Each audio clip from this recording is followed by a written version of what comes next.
Hello, and welcome back to another episode of Piping Up.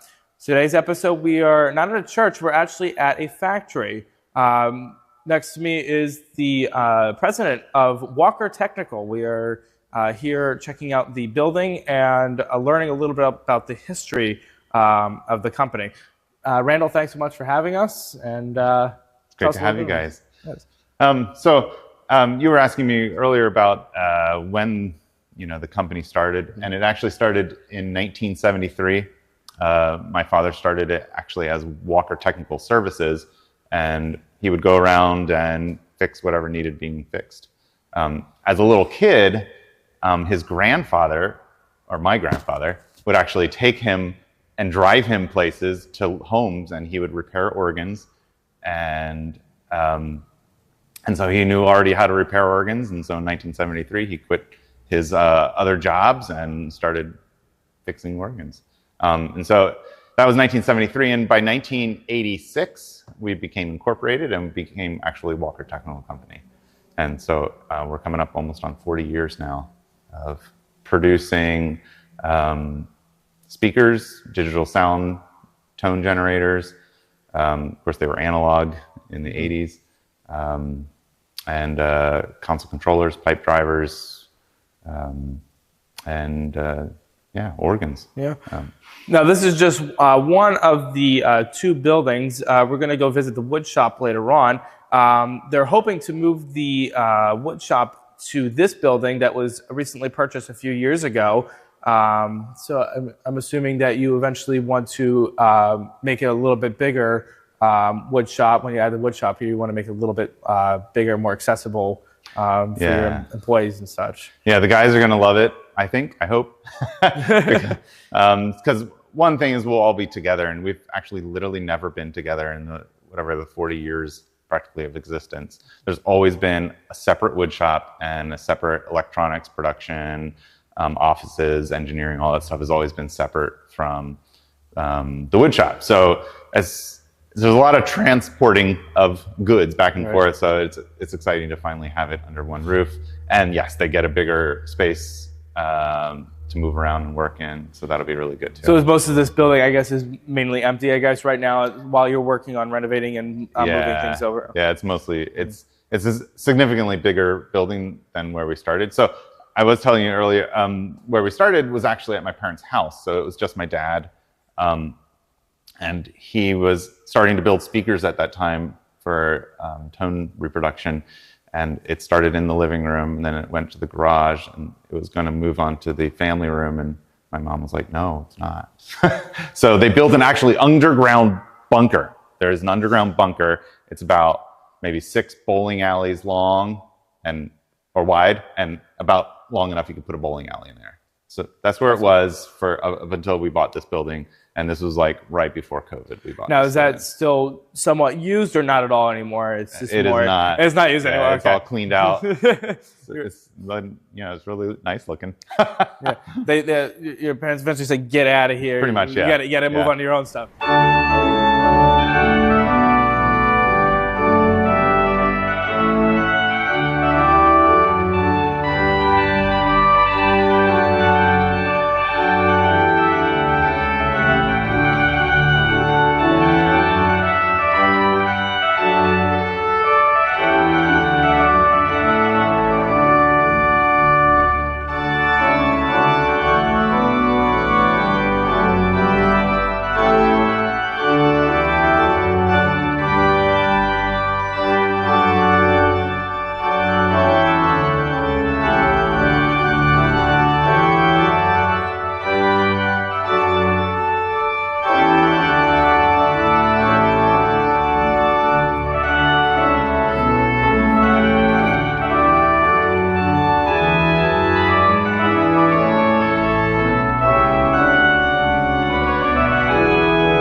now we're going to move over to some of the consoles they have in the showroom here, and Randy's going to show us a little bit about and explain a little bit about the history of the organs over here. This is just a theater organ. I think this console was actually built by Kenny Crome, and this is a 3-manual rental console that you'll get to hear later, or you already heard it, depending upon how the video is done. Ways, yep.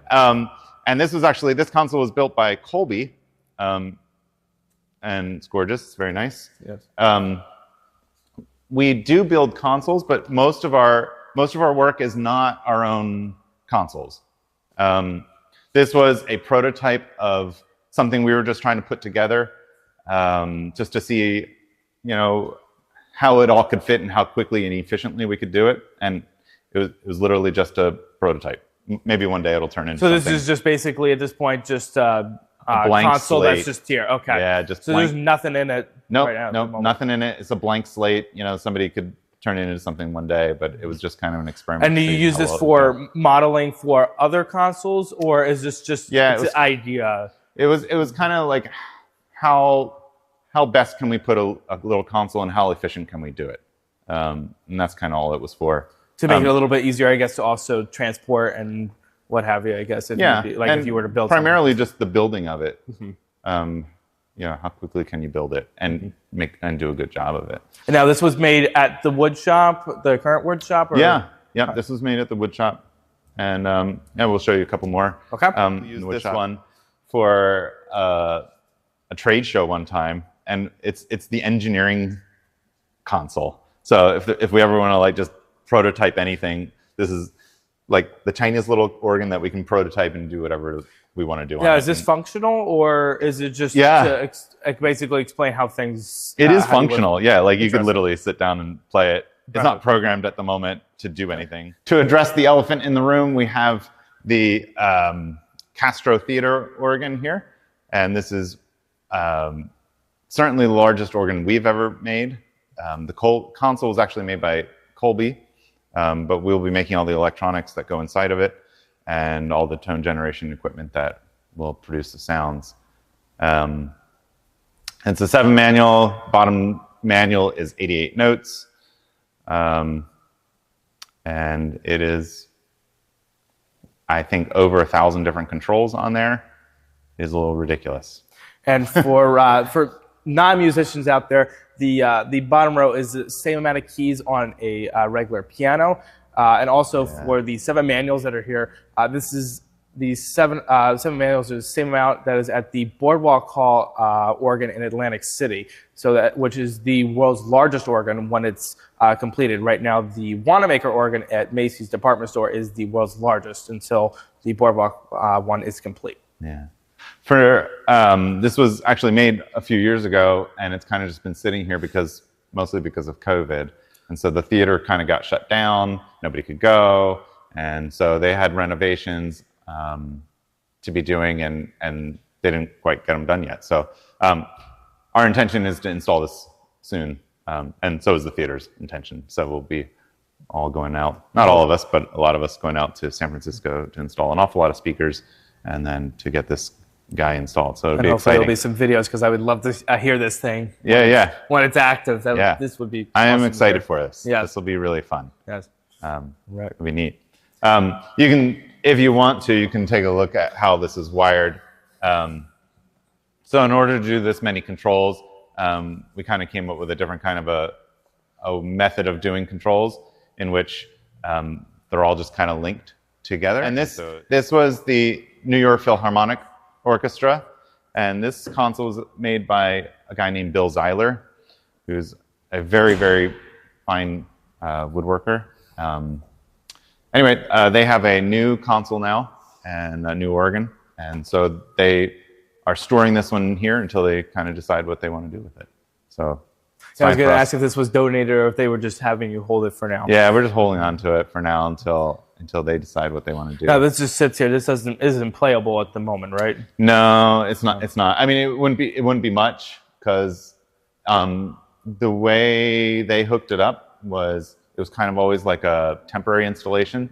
So there's just an amp rack and a bunch of speakers that they would fly, and and that's how it was. So the new one's a permanent installation, but this was always sort of a temporary thing that they had for like 20 years. And this was voiced by Walker, correct? Yes. Okay. Yep.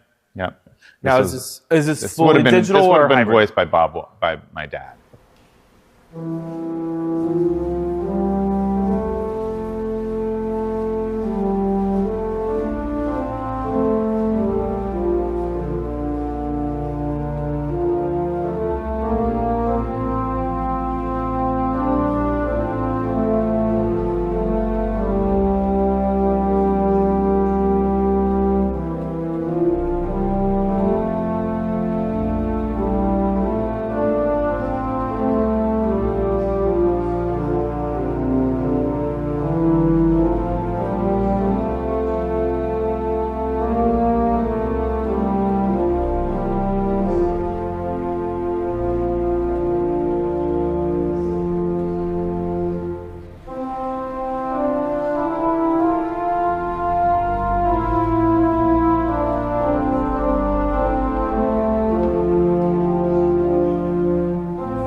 I'm here with Daniel Umholtz. He is the organist at Walker Technical. Dan, so thanks so much for being here and for playing some of the pieces today.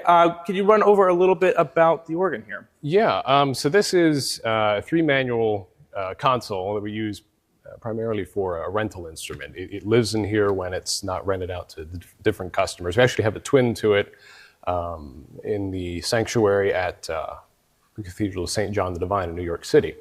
But this lives here, again, when it's not on the road. In many other locations, people call and rent it out and use it for orchestra concerts and things like that. It's made up of about 65 to 70 ranks. I don't remember the exact count across 3 manuals. A floating solo division, which is at home on the swell. Let's see, shut it off. Yeah, and it has basically all the complete choruses you would need in a liturgical instrument and a concert organ. It's modeled after, I would say, right around 1948 to 1952, late Aeolian Skinner. It retains a lot of the E.M. Skinner solo voices, and then some throughout the organ. Yeah, a very flexible instrument. What are some of the stops that are your favorite on the organ? I do like the big solo tuba, which is also available down here in the choir division.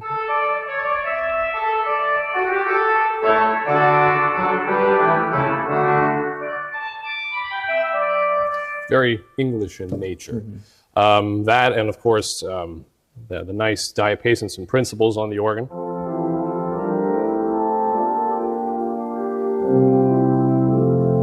A smaller one.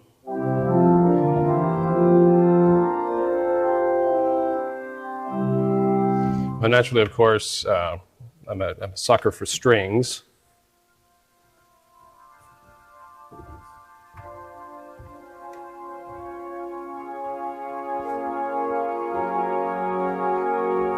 I have a lovely Vox Humana that can go with that.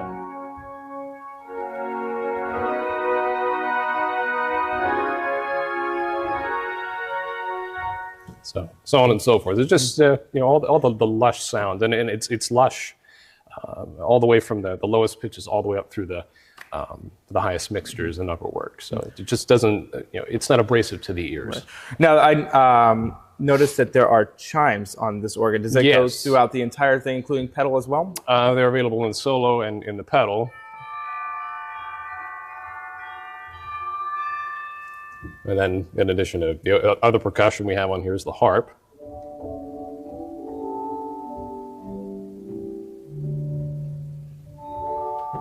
And then, of course, the Zimbelstern. Very appropriate for something like...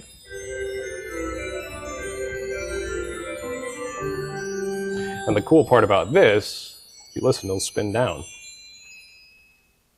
Might catch one on the end. Got a little in there. Very you nice. Get the idea. Yeah, for sure. Yeah, we've this is a 3-manual, but I've played a 4-manual. There was actually a 3-manual at Trinity Lutheran right in Quakertown, right down the road. So this is close to the same size as that one. The larger one is definitely interesting at first UCC in Quakertown, but it's a hybrid organ. So this one is fully digital. So this one is definitely interesting to see how many different stops are on this, because the immense amount that are on that one, it's interesting how many are digital and how many are not. Right. Because I was talking to the organist there, and he showed me how many there were, and it's kind of interesting how many are actually digital, because I was expecting a whole lot more. Sure. But it is interesting because even the organist can't even hear the difference between when it goes from pipe to Walker Digital, which I think is extraordinary. It's just the technology is amazing. That's what's drawn me to these instruments over the last decade or so. And even playing an all digital instrument, it's very difficult to tell what's speaker cabinets and what's wind-blown pipes. And of course, here it's all speakers. But, yeah. It makes it really fun because, especially for churches that don't have enough money they have options now, because especially space-wise, if they don't have space, they can choose to do digital, Sure, and it's a lot cheaper too. That usually is the case. It comes down to an issue of, well, they have funds or nearly have funds for an adequate pipe organ, but they simply do not have the chamber space for the pipe chambers. And so a lot of times they will contract a pipe organ builder, and the pipe organ builder will say, well, we can do this, and then the pipe organ builder and the church will reach out to us and say, you know, we want to expand it and add to it, and the next thing you know, you have a complete instrument, and it's just a seamless transition between the pipes and the digital, and it makes a cohesive instrument. And I love churches that still continue to use the organ. It's a dying tradition, and I'm glad that there's a lot of churches that still utilize it, even if it is digital. It is still wonderful to hear. And I think it's wonderful. I mean, I used to support the dying art thesis, if you will, of the organ in the world, and there are, thanks to social media platforms, different social media platforms, there are more and more organists that are taking to that. Absolutely, younger organists, middle-aged organists, you have it, or what have you rather, and everybody has access to this on their smartphones. And so that quickly, you have an organ that's in a church or in a concert hall, they're on your device in your living room, and they're like, oh, wow. And the different literature they play, or especially nowadays, transcriptions, movie scores. And they hear this being played on the organ, and a lot of people say the same thing. Well, we didn't know the organ could do that. And that right there, I believe, is, it's an awakening. It's a seed for new life. I think, in the organ, and not saying that to abandon the traditional ways of the organ, you know, in a house of worship or any and all of the literature, but just taking another step with it and exposing more and more people to it through new and creative ways. I've shown so many people different videos that are out there, especially on YouTube, of different organs and what they can play, and a lot of my friends are amazed as to what they have missed, per se, with the organ, and they're like, wow, I didn't know that an organ could even possibly do that. And all of a sudden they've gone from thinking an organ in a dungy old church to something that is big and extraordinary, and it really brings a new light to them for their music and their idea of music. And it's wonderful nowadays. There are a number of instruments that are getting, again, thanks to social media and you know, just modern technology, there are instruments in municipal halls and venues outside of churches, outside of an individual's home, where people are realizing that okay, the organ just doesn't live in a church. It's out there. It's in a municipal building. It's in the public square. It's on your phone, and that's, I think, as the up and coming generations of the organ and organists and organ builders, I think we need to continue to push that and show, like, hey, you know, this can do this. This is a real deal thing. And when you hear an instrument, pipe or digital, what have you, in person, and you hear the, you know, full tutti, full organ, and you're there in front of it, nothing can match that. It's its own standalone sound, and to me, the only thing that I would even liken it to, as far as authority and power and above all texture, is a full symphony orchestra, and you know, let alone when you put the organ and the symphony orchestra together.